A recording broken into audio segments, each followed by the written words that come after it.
Let's address a reality that budget nutrition advice often ignores. When you're working multiple jobs or long hours to stay afloat financially, time becomes as scarce as money. And traditional cooking approaches become impossible regardless of how cheap the ingredients are. The time nutrition cost triangle creates impossible choices. You can have cheap and nutritious, but it takes time. You can have fast and nutritious, but it costs money. You can have fast and cheap, but it's usually junk food. The working poor face this triangle daily, and it's why, despite knowing better, people buy expensive fast food or processed meals. The solution is ultra-efficient batch cooking that maximizes output from minimal time investment. The strategy: dedicate one tower block, typically Sunday, to producing 12 or more complete meals that store in the fridge or freezer. This averages 10 minutes per meal, dramatically more efficient than cooking individual meals daily. The recipes must be designed for beginner cooks with minimal equipment because many people working multiple jobs lack cooking skills or resources. Sheet pan meals are perfect. Put protein and vegetables on a pan, season, roast at 400 degrees Fahrenheit for 30 to 40 minutes. While that cooks, you're prepping the next batch. 2 sheet pans going simultaneously doubles efficiency. Slow cooker dumps are even easier. Morning: put protein, vegetables, liquid, seasonings in slow cooker, turn on low. Evening: come home to dinner, portion what you'll eat tonight, refrigerate or freeze the rest. The active time is maybe 5 minutes. Examples: chicken thighs with salsa and beans, pork shoulder with barbecue sauce, beef stew with vegetables. The slow cooker works while you're at work, using minimal electricity. Rice cookers with steamer baskets create one-pot complete meals with zero attention required. Put rice and water in bottom, put protein and vegetables in steamer basket on top, turn on. 20 to 30 minutes later, complete meal. The minimal prep ingredient strategy is critical when you're exhausted. Pre-washed salad greens cost slightly more, but eliminate washing and chopping when you're too tired. Frozen vegetables are already washed and chopped. Canned beans are already cooked. Rotisserie chickens cost more per pound than raw, but provide cooked meat immediately. The time savings when you're working 60 hours weekly makes the small premium worthwhile.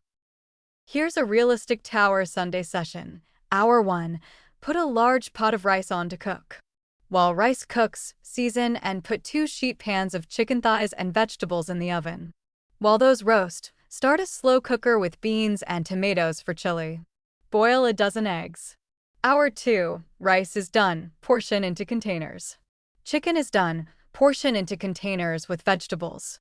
Chili is cooking and will finish later. Eggs are done. You now have 12+ meals ready to grab. The no-cook backup options are essential for nights when you're too exhausted to even reheat food. Rotisserie chicken, pre-made salad, fruit. Canned tuna or sardines with crackers and vegetables. Peanut butter sandwiches with apples. Hard-boiled eggs with hummus and carrots.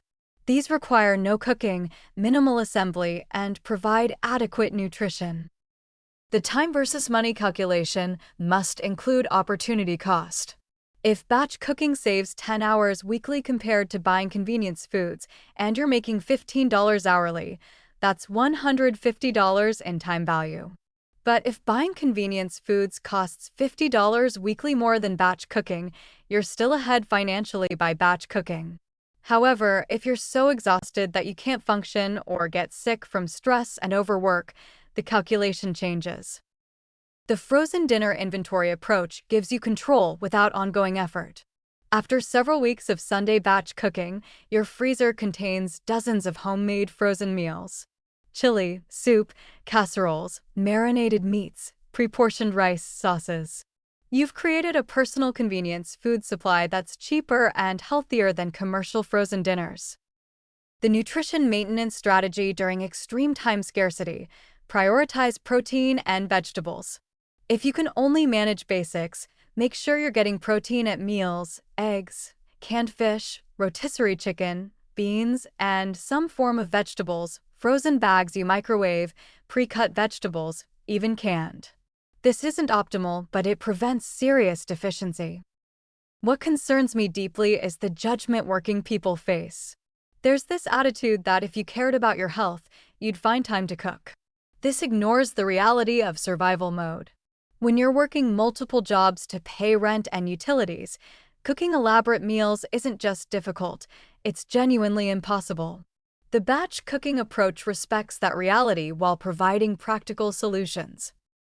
The executive function challenge during poverty is well documented. Cognitive resources are depleted by constant financial stress and decision-making.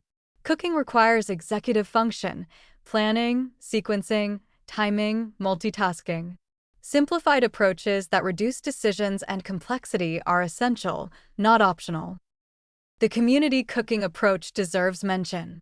If you can coordinate with family or friends, cooking together multiplies efficiency.